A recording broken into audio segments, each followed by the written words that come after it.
So the next giant leap, humanity's return to the moon, and the dawn of a new era of deep space exploration, Artemis, NASA's endeavor to again propel human exploration efforts out of low Earth orbit and back into deep space, specifically to the moon. Together with our industry partners and using technologies that run the gamut from tried and true to brand new and innovative, we are going. I'm Marcia Lindstrom. I'm the Strategic Communications Manager for NASA's Space Launch System.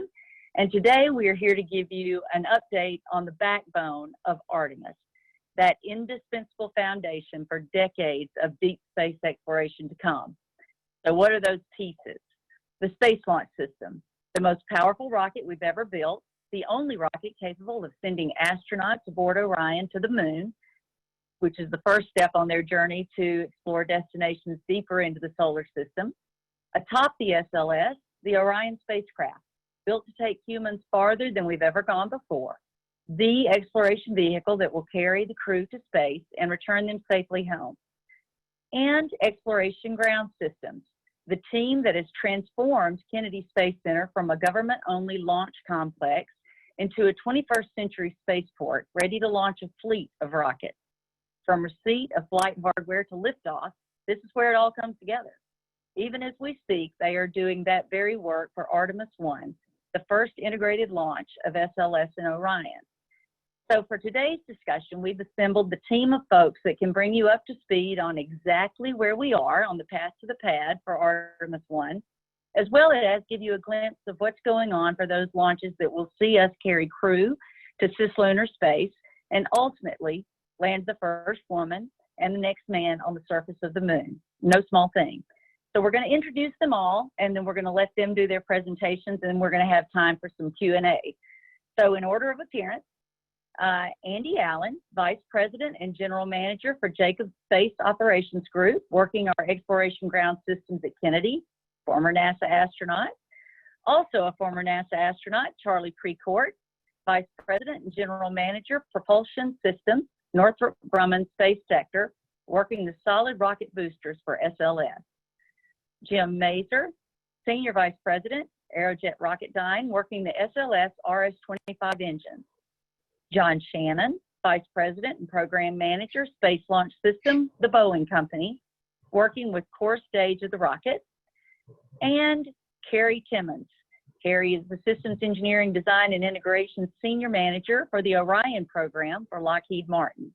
Now, in the interest of time, I'm going to let you Google this august group, but I will tell you that among them, they represent at least 100 years of rocket science experience, and they are the Artemis I industry team. So we'll start with Jacob. Go ahead, Andy. Well, good afternoon, and thank you very much for the opportunity to do that. This is kind of a fun and exciting time as we're getting ready to bring all the hardware in. We got about 90% of the hardware. And if we're not on the slides, I guess we'll be going to the slides, but let me talk a little bit about what's at Kennedy Space Center now. So Jacobs is the prime ops company for ground processing and ground ops here at Kennedy Space Center. We pretty much have about 90% of the components here at Kennedy right now. So we've got in the pictures, you've got the total rocket stack that we're going to do the assembly and integrated test and checkout. We call that processing. Take it into the mobile launcher over to the pad. And then we're going to hit that magic button and we're going to send folks for a ride when we start putting people in it. We've got the interim cryogenic propulsion module here. We've got the Orion stage adapter here. You can see the Orion capsule in the service module, launch abort system. And then on that little red train that was coming in was the 10 motor segments that we're going to be bringing in that did come in from Park City. And we can go to the next slide. On the second slide, it's just a little bit more about some of the components that are here at Kennedy Space Center. So the mobile launcher is out at the pad on the left-hand side, and the mobile launcher has gone through dramatic changes since it was originally put up for Ares 1. And the pad has also made tremendous changes out at the pad, including a new 1 million gallon hydrogen tank. We've taken out just 246 miles of copper cable and put 57 miles of fiber cable in. So there's a lot of changes that have been out at the pad. Pad's ready to go, ready to support. In the middle there is one of our young engineers, and she's one of the drivers and engineers for the crawler transporter, which has had some tremendous modifications. It's been here since the Apollo era, and it has gone through enough of a modification to be able to take 18 million pounds out to the launch pad. And the crawler transporter weighs about 6 million pounds by itself. Mobile launchers inside the VAV on the right-hand side, where we'll do the stacking once all the components start to come right now. Let's go to the next slide. And the next slide, we just show a couple of the pieces that we're also doing here. One is the Launch Control Center. So there's a modified Launch Control Center. And we have two types of software systems that we're putting in the Launch Control Center. One's called Spaceport Command and Control System, SCCS. That's kind of the operating system of the Launch Control Center. And the other is the Ground Flight Application Software, which is the application software that we'll be putting on that's going to help that crew of folks that are going to be in there and do the go, no go, and then get this rocket off the face of the earth. On the last picture on the right-hand side there are just some of the segments. So for those of us that know shuttle or flew shuttle, a ride on the 8 motor segments was quite a thrill. Now we're going to ride on 10 motor segments, so that's going to be even significantly more of a thrill for those that get lucky enough to go ride as they head on back to the moon. And with that, I think we're going to move it on. So this is my piece of it. Marcia, thank you. All righty, let's go to Mr. Precourt for the Northrop Grumman update. Thank you, Marcia, and I'm proud to be here to talk a little bit about our boosters. Andy alluded to, they're the first 10 for Artemis I are physically now at the Cape. They were shipped by rail just last month, and they're continuing their processing there. On the first slide, you can see kind of a schematic of the boosters and their placement on the overall vehicle. And as Andy said, there are 10 segments now as opposed to the 8 that we had on shuttle. So each booster has been stretched by about 25%, adding to their power, produce each about 3.6 million pounds of thrust at liftoff, an immense amount of thrust, just an immense amount of power. And both Andy and I remember what it felt like lifting off in the shuttle with all that particular amount of power. This is way beyond, and we're really proud to be delivering this kind of hardware. A little bit about manufacturing and test. These have been derived from the shuttle, but they're quite a bit different. We took out a lot of the processing flow time because of lessons learned for many years in the factory. Matter of fact, about 40% of the flow to create them has been eliminated through efficiencies in modern manufacturing.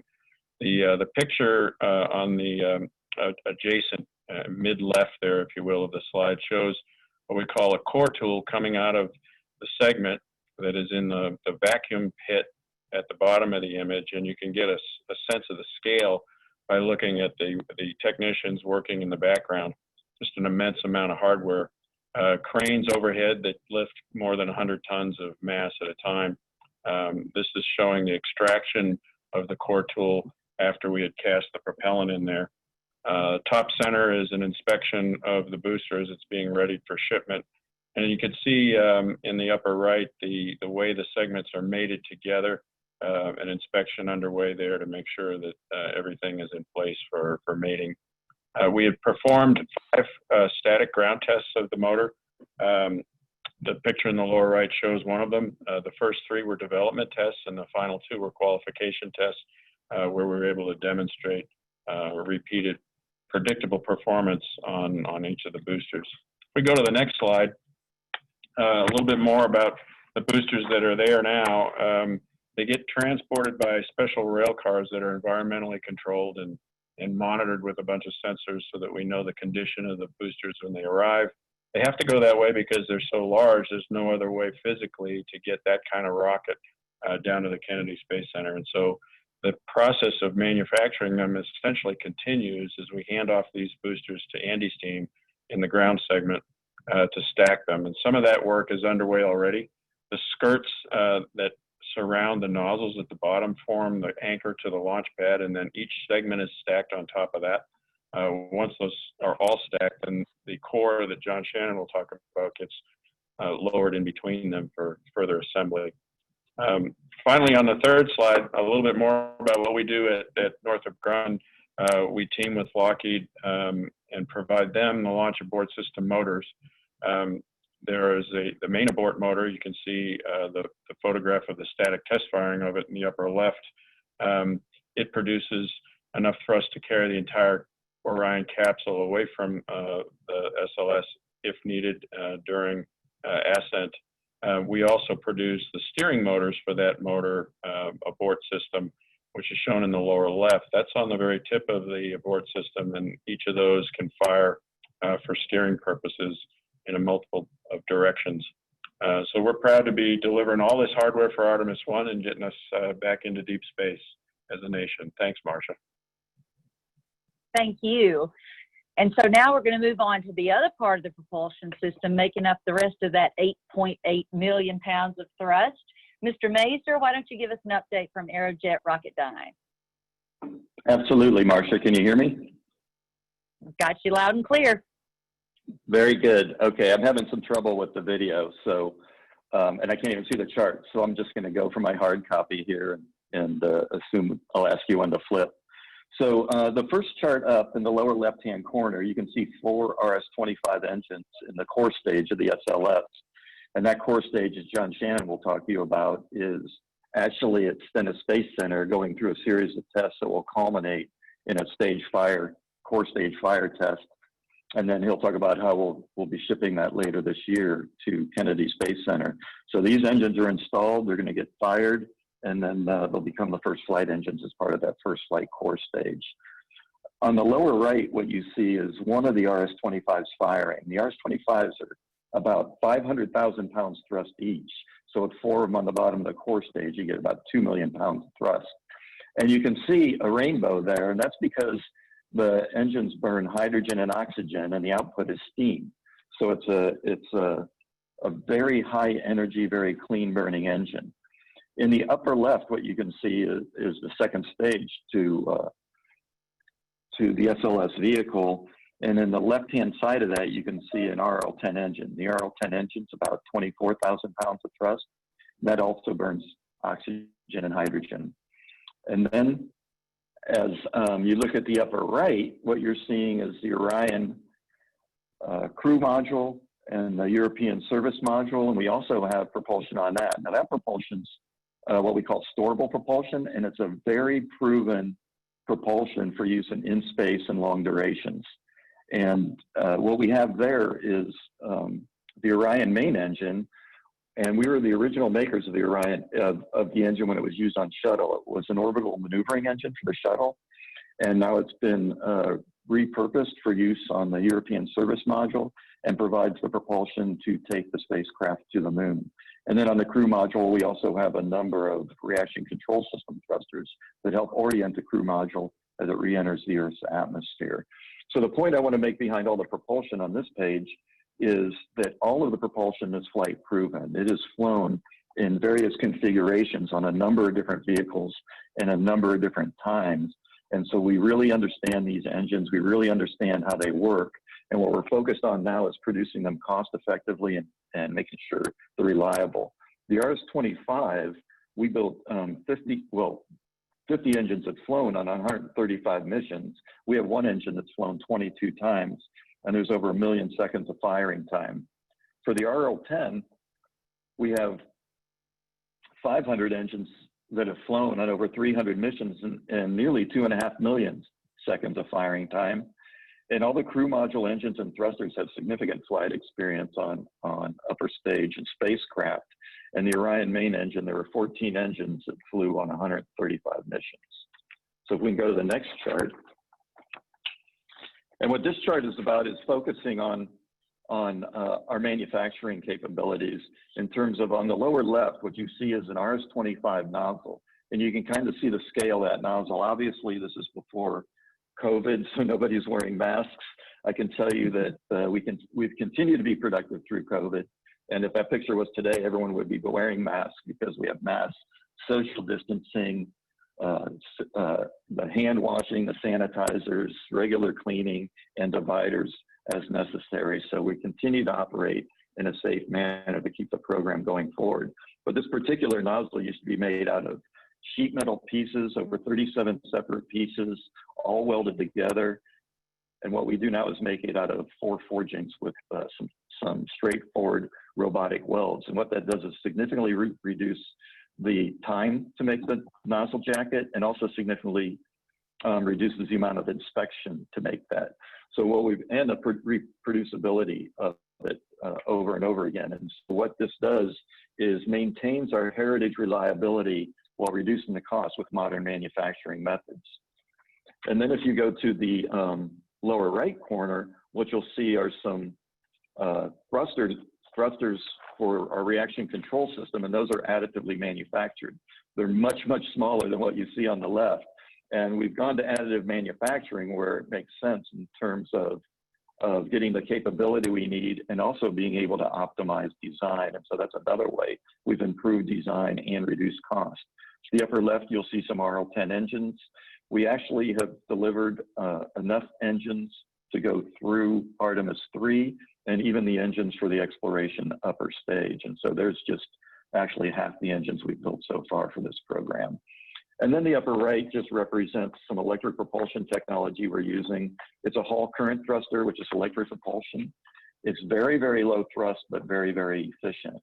And this is being baselined on the power and propulsion element for the Gateway lunar orbiting station that will be used as a way station between the moon and the Earth, and ultimately between the moon and Mars. And so this is the propulsion technology is not relatively new, but this level of power and what it's going to be used for is relatively new, and it's unique in supporting the maneuvering of the power and propulsion element to the orbit of the moon, and then changing its orbit while it's around the moon. So then if you go to the next chart, what I really want to talk about on this chart is we're really at the beginning of a family of vehicles that is incredibly versatile and capable, and will be for decades of deep space exploration. So if you look at the first vehicle on the left, you see the SLS Block 1 crew. That's the current vehicle that's going together right now and being tested and ready for launch.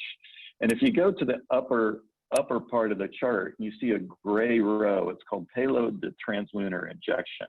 And you see for the SLS Block 1, that's 27 tons. Now that is one of, if not the most capable launch vehicles in the world, which is important for going to the moon.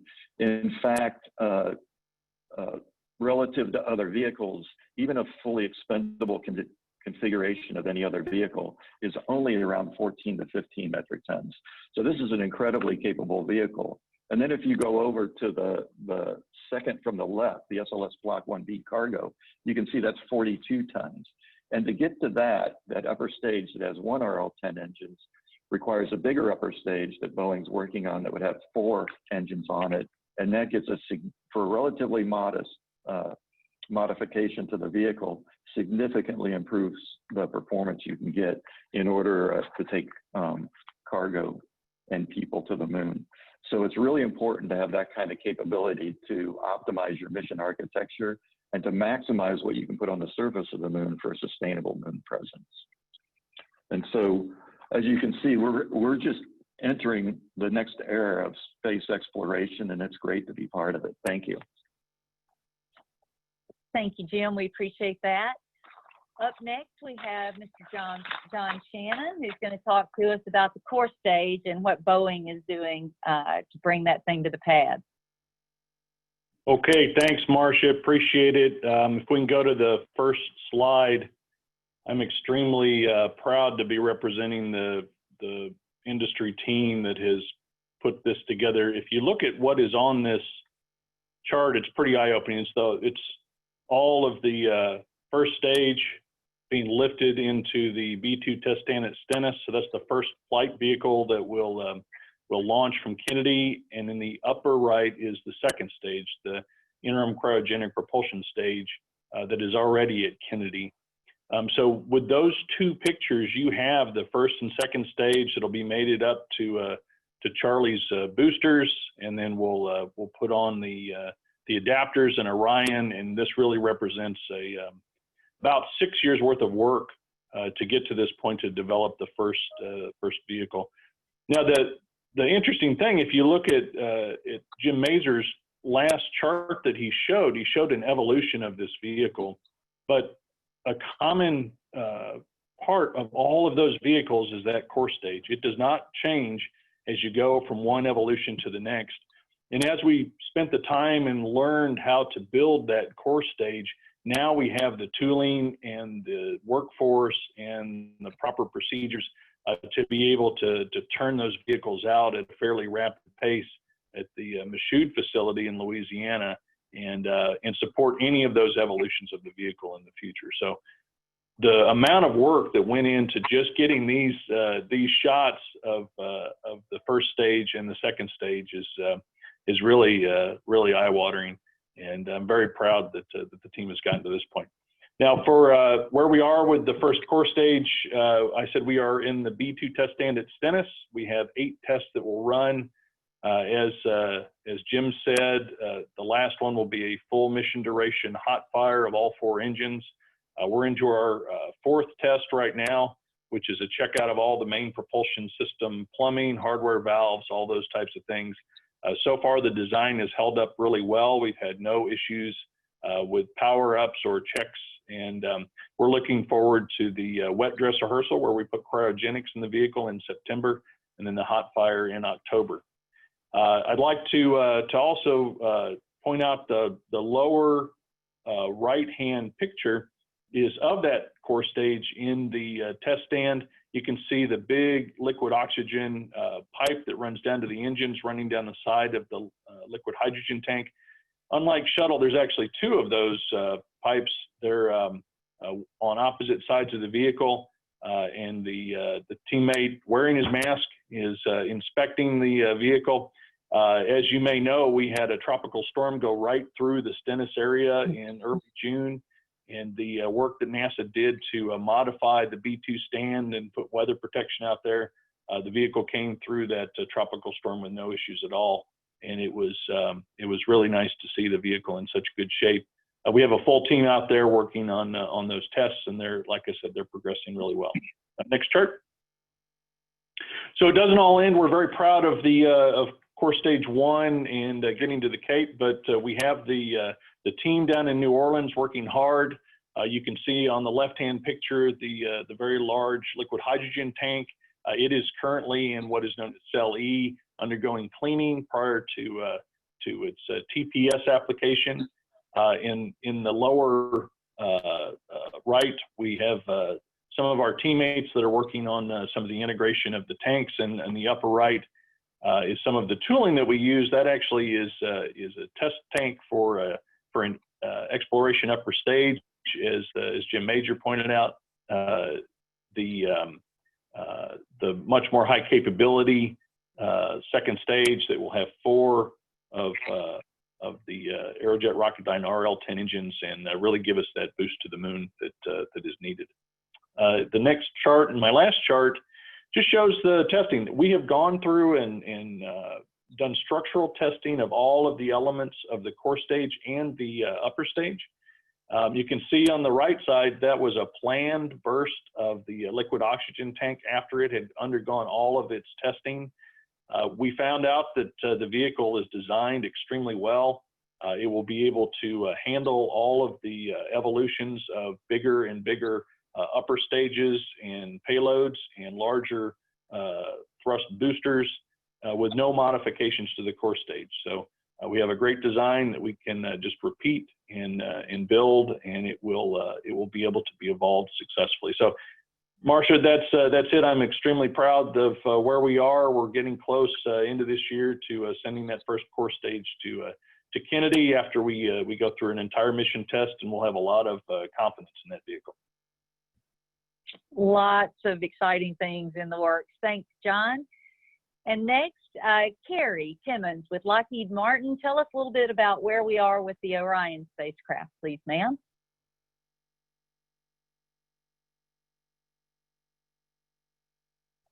How about now? Can you hear me now? Got you loud and clear. Thank you. Great. Thank you, Marcia. It's great to be here today, and I appreciate the opportunity to talk about all the progress NASA and Lockheed Martin has been making on Orion. And we've been very productive this year despite the pandemic. So this first chart here shows the attitude control motor completing its final qualification test, as Charlie talked about earlier. And then that next picture is one of our biggest accomplishments of the year. That's the flight vehicle of the crew and service module in the thermal vacuum chamber at Plum Brook Station in Ohio. So we completed our environmental test campaign. It's been several years in the making, several months more actually going through the testing, but it went off without a hitch, going through 2 thermal vacuum cycles and doing the electromagnetic environmental interference and compatibility testing. So really proud of that accomplishment. And one real powerful thing about that is that we have qualified the design. So we won't need to repeat that testing on future missions and can use that data to correlate our models going forward. So that was really, really significant accomplishment. And the lower left there is the vehicle coming back from Ohio to KSC, coming out of the guppy, and it's shrink wrap. And then those bottom 2 right pictures are the spacecraft in the Operations and Checkout Center at KSC, just going through the final checkout and performance testing. So that vehicle is done and ready. We'll be handing it over to NASA later this year. Looking forward to the launch late next year. I will note the last picture on the upper right there. Orion is a deep space human spacecraft vehicle. And so one of our secondary payloads is these radiation vests and radiation torsos. So we've got those instrumented so that we'll be able to characterize that radiation environment and see how those vests will actually protect the crew from that environment. So that's the Artemis I mission vehicle. Next up is Artemis II, and this one is well underway as well. This will be the first Orion that will carry people beyond the moon, so we're looking forward to this mission as well. The first picture on the upper left is the crew module at the Kennedy Space Center. It's all welded and complete there. We're adding some ECLA, environmental control and life support tubing and propulsion tubing and installing the avionics as they become available. So making good progress. That next picture is of our heat shield, and you see in between the green tiles are the Avcoat blocks that protect the crew during re-entry. And all of those are installed and ready to go. So that's good progress. And then the top right vehicle is the hatch. This is the crew entry and exit point to the vehicle, and that's in manufacturing. Lower left is the launch abort system, showing the abort and jettison motor integration that's occurring. And the bottom right is the crew module adapter hardware. This is significant improvement over Artemis I in the sense that we originally were welding 5 separate pieces together and improved the manufacturing technique by going to a single forging. So that was actually a mass and affordability savings. So that was great. So as you can see, this the design for this vehicle is done. It's being built. We're just installing hardware, doing the testing, and looking forward to this mission. And I've got one more chart here to talk about our Artemis III vehicle. And this is our first production vehicle. So as we transition from the development phase to the production phase, we're really looking at a build to print configuration. And as I mentioned, the designs are complete and they're qualified. So now it's just a matter of building those and assembling them. So we negotiated the contract with NASA last year for the Orion production and have a commitment for Artemis 3 through 8 with a delivery order for Artemis 3, 4, and 5. So we're able to get some economies of scale and purchasing the material for those first 3 missions congruently. And here is some pictures from our small business suppliers and the long lead structural materials. Amro out of Southern California, Ingersoll in Illinois, and Avatar in Colorado, which is where I'm located. So making really good progress on this Artemis III vehicle, which will be the first one to carry, as Marcia said, the first woman and the next man to the moon of the 2024 mission. So making good progress and looking forward to all the things in the near future for human exploration. Thanks, Marcia. Back to you. Fantastic. Thank you, Kerry. And I'm glad you mentioned the suppliers to close out. All of us are very fortunate to have right around 1,100 businesses in all 50 states when you count all 3 of the programs, SLS, Orion, and EGS. So this is America's rocket, and and it is an incredible amount of progress. It's, you know, the only thing better than showing some of these real hardware images are videos, moving pictures. It's nice to be able to show this much hardware and to understand that we are marching to the pad for Artemis I, and we're moving pretty swiftly in that direction for Artemis II and Artemis III and even beyond. So just hats off from us to our industry partners for some fantastic work. And also hats off because we've done pretty well on time. I think we have about 12 minutes left in this session, and I'm going to ask Jim if there are some questions from the audience, or if you're shy, I can ask the panel a couple. Jim, do we have any from the audience? Thanks, Marcia. Yeah, we do. We do have a couple of questions. Why don't I ask this one first? This is actually for Andy. Andy, what changes have been made to the ground systems post-shuttle program to adapt to these new vehicles? Wow, it's a pretty long list. So out at the pad, basically we've taken all that heritage structure out of the pad, off the pad, and completely gutted the pad and rerouted, whether it be environmental control systems, propellant systems, as well as all the information data, wiring, handling. Back in the VAB went through some significant modifications to be able to take such a larger vehicle into the VAB. We build the platforms, put the platforms in, as well as accommodate all the parts and requirements that we have for the ground support equipment while the vehicle is stacked inside the VAB. Launch Control Center, I talked about a little bit, mostly software, but also the hardware side of the Launch Control Center has changed pretty rapidly. From the old days of Apollo, same Launch Control Center we launched Apollo in, it probably had 400 people crammed in there. And Space Shuttle probably had about 200, 250 that we cram in the launch control in the front firing room. And now we're down to probably even half of that. So we've got quite a bit of ground support equipment that's been changed, modified. The crawler I talked about, it's got to be able to carry 18 million pounds instead of 12 million pounds. Pretty significant for a 50-year-old piece of hardware. And the crawler way itself has to be able to support upwards of 20 million pounds going down the crawler way at our top speed of 1 mile an hour.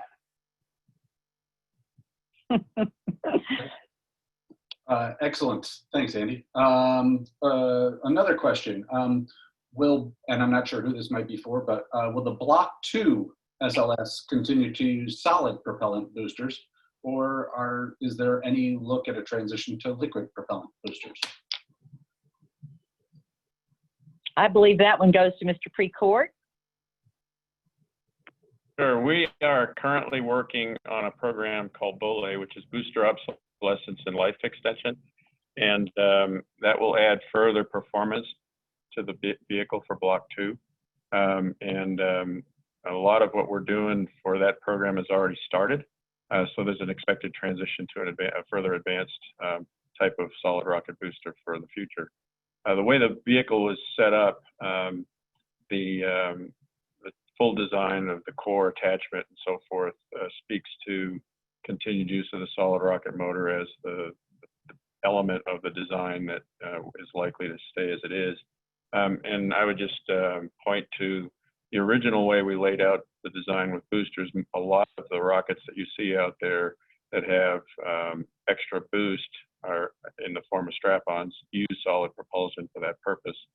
So the fact that they produce what we would call extremely high density specific propulsion in the form of thrust is something that you can't get as efficiently out of a liquid. So that was why we went to that in the beginning. So right now that Bole program is what we're looking forward to for the Block 2. Excellent, thank you. Marcia, you want me to go ahead with a couple more questions, or do you have a topic that you wanted to discuss?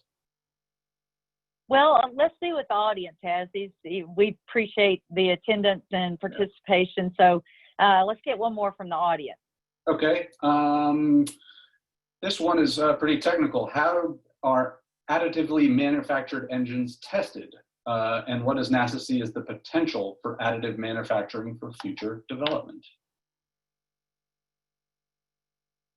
Jim, let's go to you first on the testing of the additively manufactured engines.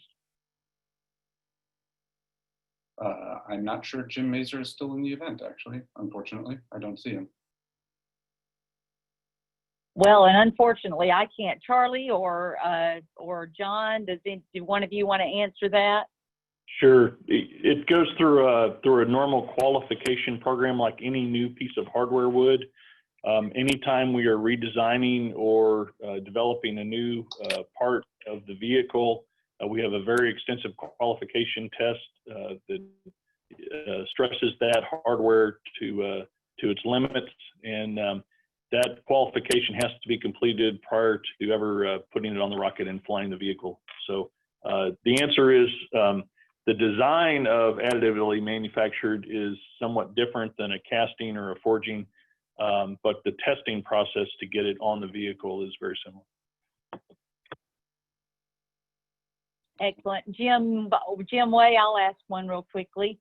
I mentioned at the beginning of the introduction just a little bit about, you know, the idea that Kennedy is a 21st century spaceport prepared to launch a fleet of rockets. And in this fleet of rockets, and I'm going to toss this out to the panel at large, lots of times, you know, there's a comparison between spacecraft intended to carry astronauts to low Earth orbit and then those intended to carry astronauts beyond low Earth orbit. Can you talk just a little bit about how SLS and Orion are uniquely designed for the Moon-Mars missions and how that differs from low Earth orbit spacecraft and rockets? Marcia, who do you want to go to first? I can start. I've heard Charlie speak on this. Let's go with Charlie for the moment, if you don't mind, Charlie. So I didn't quite follow the track there, Marcia. Say again what you'd like me to address. I think absolutely. Just the difference between, you know, with a fleet of rockets, we have rockets intended for low Earth orbit, as well as those for deep space. What's the unique difference if it's designed for a Moon-Mars mission as compared to low Earth orbit? Well, the one thing that I would point to for folks is to take a look at just the amount of velocity that you have to create to get to a lunar orbit. We are talking 200 miles above the surface for a low Earth orbit mission to the space station. We're talking 250,000 miles to get to a lunar orbit. So you have to continue to increase velocity on the rocket, which means more of the rocket has to be fuel, and therefore more of the rocket has to be adapting for that fuel. That's why they have to be such heavy lift in their capabilities. To have any payload at all, most rockets that we build will have 90% or more of the rocket mass is fuel and the structure just to carry the fuel. And what's left over is what you can put in the form of payload. So rockets that are specifically designed for low Earth orbit have the luxury of not needing as much fuel to get the mission done. And so I think that's the key principal difference. And what we had to do to build the SLS for meaningful space exploration into deep space, you have to carry large masses of payloads. Humans need lots of infrastructure. And in order to do that, you need yet again more fuel because you've got to continue to build upon that requirement to accelerate. So when you look at what we did, we basically took the space shuttle and stretched the boosters, we stretched the core, we made it upper stage. We've got 4 engines under the core instead of 3. So all of that speaks to how you burn more fuel, and heavy lift is really the only way we're going to do meaningful space exploration beyond low Earth orbit. Absolutely. And Kerry, you want to jump in here with regard to the difference between carrying, and I know it seems a little bit elementary, but the differences that have to do with Orion to carry crew to the moon. Yeah, and as the requirements and verification lead, I'm knee deep in this right now, the differences between what it takes to get to LEO and what it takes to get to the moon and beyond. Just things such as communications, navigation, radiation, all those requirements are for different environments or different characteristics. When we're in LEO and close to the Earth, we have the advantage of the infrastructure around the Earth, GPS, ground stations for communication. when we're at the moon, we don't have GPS. We have to come up with new navigation techniques, and we also have to adjust for a bad day scenario, making sure that we can make it home no matter what, using things such as optical navigation and other redundant systems. So lots of differences in how we design the spacecraft from the very beginning, from day one. We wouldn't want to start after the fact and change that mission, because it would require a lot of rework and add-on. So that's the advantage that Orion had, always working to these missions. The radiation protection, these deep space systems have been designed in from the very beginning. Absolutely. And I do a lot of, I'm not a technical person, do a lot of speaking to general public audiences. And one of the easiest ways, you know, to help them get the difference is, as Charlie said in his answer, 250 miles above the Earth, 250,000. It's 1,000 times farther. And I don't care what audience you're talking to, you tell somebody it's 1,000 times more of anything, they start to get the difference in complexities. So, Jim, did we have some more from the audience? Jim Way? Yep, here I am. Sorry about that. Yeah, we do have another couple of questions from the audience. One that keeps getting upvoted, but it's definitely a little sensitive. What's a realistic launch date for Artemis I? Is 2024 realistic? For Artemis I? Yeah, what's realistic launch? I guess it's a two-parter. What's a realistic launch date for Artemis I? And do you think that the 2024 goal of returning to the moon is realistic? Well, and I'll be happy for anybody to jump in, but for Artemis I, it's 2021 for sure. And 2024 is what we're aiming for Artemis III, but you're right, it is a sensitive subject, and any of you folks on the panel want to answer that any further? Yeah, Marcia, it's John. I would just say that, yeah, 2021 is a very reasonable date for Artemis I flight. We're learning as we go through the green run. That should be completed at the end of this year, and we'll get to the Cape, and then Andy and his team will do the integration of the vehicle. It'll be first-time integration, but it seems like 21 is a very reasonable goal to set, and that it's very achievable. As far as 2024, you know, we'll have the vehicles ready. We're well ahead on having what is required to support a lunar landing in 24. I think the lander teams are going to be challenged, and they seem to have a good handle on what it's going to take to meet 24 as well. So I would not back off on any of that.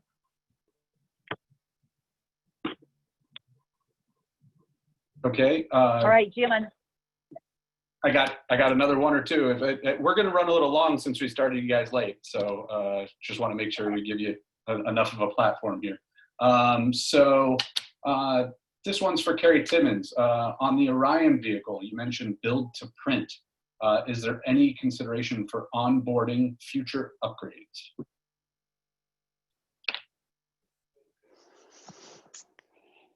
Yes, there is the consideration for future upgrades, and we call those mission support packages, and we're looking at a handful of those right now just for additional technical capabilities and things as we identify unique mission needs or crew needs. We'll definitely be looking at adding those to the vehicle and going through our change management process. We also are continuing to improve our manufacturing and build process, even though we're doing build to print. As I mentioned with the crew module adapter, we're looking at improved manufacturing techniques, going from multiple welds to single forgings, or looking at changing materials from metallic to composite, or vice versa, where it makes sense to decrease mass so that we can have more payload going to the moon, and also increase affordability. Great. Thank you, Kerry. I do have another good question here. I think this one's pretty cool. So all the contributors here on this panel are from large aerospace companies. What are the opportunities for smaller businesses participation in Artemis? Not sure who might be best to answer that. Well, You know, I'll tell you, Jim, from a core stage standpoint, we have 419 different small business suppliers that medium and small, that help us build this vehicle, and they are a huge part of our team. And if we didn't have that supply chain in place, we could not meet our production goals. So we have many small businesses that support us, and I know that Charlie and Jim Mazer and Andy Allen and Kerry would say the exact same thing. Yeah, I would add to that during COVID, management of the supply chain has been a key effort for all of us at the prime contractor level, and I'm really proud of the large number of suppliers that we have been able to keep working and keep supplying the components to move the vehicles. Everything from chemicals that go into our propellants to sub-elements, composite materials that we then build up into bigger components, actuators. There are companies in virtually every state in the United States that are playing already a very significant role in making Artemis work. And we, as partners in the industry team, visit those folks very frequently, make them part of this program. And if you'd like to learn more about that, I'll just put in a pitch for the Coalition of Deep Space Exploration. Many of our suppliers are a part of that, where they can, and you all can learn more about the entire industry team that works with us to make Artemis go. So thanks for the question. Yeah, and I think I would like to add on to that a little bit. Go ahead, Jim. In that, yeah, sure. One of the things we've seen, I mean, we were challenged with some of our suppliers, especially smaller ones, as they had a lot of work coming in from the airplane industry and the jet engine industry. And as that has dropped off, it turns out, the Artemis business and the space business in general is becoming a very important part of their business base. And so these small and medium people are really relying on our business, and they're doing a great job. We're working with them closely to make sure that they stay viable and continue to produce product for us and ultimately for the airplane and jet engine industry as that picks back up. And what all of that does for the technical base and technology and within the industry base, I don't think can be overstated. So they're critically important to the work that we're doing. Excellent, excellent. Let's see, another question for Kerry, actually. Is the Orion spacecraft for Artemis I still undergoing testing, or is it now in storage to wait handover to NASA ground ops? We're doing some final closeouts, but we're mostly in a hold pattern. We're working really closely with the SLS team as they're going through their final testing, because it's really a timing issue. There's some final closeout things that we don't want to do too soon before we hand the vehicle over. One example is the solar array wings. They have some limited life straps on them that we don't want to install and just have those sitting there for too long. So we have a little bit of work ahead of us, but it's really just a timing thing where we're working with NASA and the partners to really understand the timeline for the handover. Gotcha. And Marcia, if you guys are good, we still have time maybe for one more. Okay. All right, we're good. Do you have one from the audience, or would you like, or, Yeah. or do you need us for another? Yeah, Okay. another one from the audience. Increased weight was mentioned, increased weight capability. Does that coincide with a significant increase of volume for cargo? Yeah, I guess I was the one, Marcia, that started that one. Indeed, if you look at one of the charts that Jim Mazer showed was the two versions of the vehicle, Block 1, Block 1B, cargo and crew. The volume inside of the cargo element is very considerable. It's bigger than anything we've done before. And I will just give you a couple of analogies to think about. Again, the things that drove the overall design of SLS was mass and volume. And volume comes with the ability to lift more mass. And I will tell you, just as an example, it was around 40 flights of the space shuttle to assemble the International Space Station. And that's significant. And the shuttle was a considerable payload carrier. It could do 40,000 pounds in the payload bay. If we had had SLS to build the International Space Station, the domino effect of that added volume and the added mass would have reduced that assembly down to probably something less than 10 flights. And then each of the elements that went up in the space station could have been pre-integrated in a way that would require a lot less engineering upfront design for components to be assembled in space. So this capability, you're going to see as it starts flying, is going to open a lot of eyes as to just how much it can do, how much of a workhorse it's going to be for exploration. Because as I said, it's one thing to put a probe on the surface of Mars that is a self-contained, robotic vehicle. It's another to put elements on the surface of the moon that would, emulate a McMurdo station like we have on Antarctica to support human exploration and existence for continued periods of time. That requires fuel, it requires habitats, it requires, power systems, and abilities to get on and off the surface. Lots of large, heavy pieces of equipment. And in order to do that, you really have to have a heavy lift vehicle like SLS. So that went into the design from the very beginning.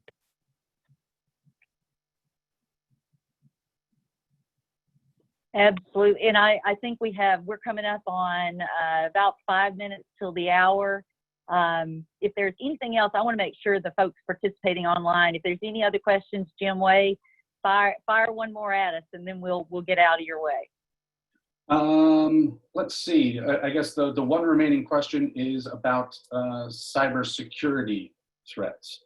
So with the increasing number of players in space and the myriad of communications and navigation technologies, how do you address the cybersecurity threat? John Shannon, would you want to answer that, or I see Jim Mazur's up?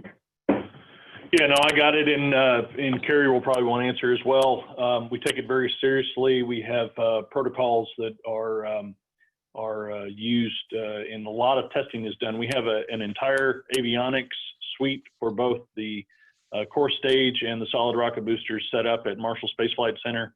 It's essentially all of the avionics and command and control capabilities that you have on the real vehicle that we can use for test, and protection against cybersecurity issues is tested in that lab. So we have high confidence when we launch that we won't have any issues. And Kerry may want to also answer for Orion.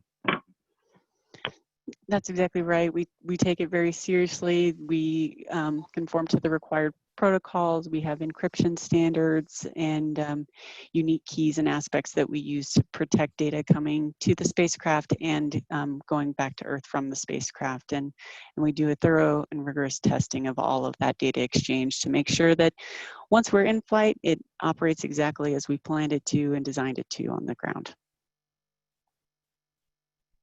Excellent. And Jim Way, we appreciate the extra time, and I want to thank everybody on the panel for joining us and taking the time to give folks an update. I think that, with Space Policy Directive 1, to return to the moon with international partners, with commercial partners, and create a sustainable presence there. I think that, I hope that what we've shared is the understanding that these three systems together, the integrated Artemis I spacecraft, really is the indispensable foundation for decades of deep space exploration. It's evolvable, it has the capability that we need, and in fact has an unmatched capability. So with that, I guess we will say thanks, and thanks to all the panel members, and thanks Jim Way and the Symposium folks for allowing us the time. Excellent. Thank you so much, Marcia. And yes, thank you to all of our panelists. We really appreciate it.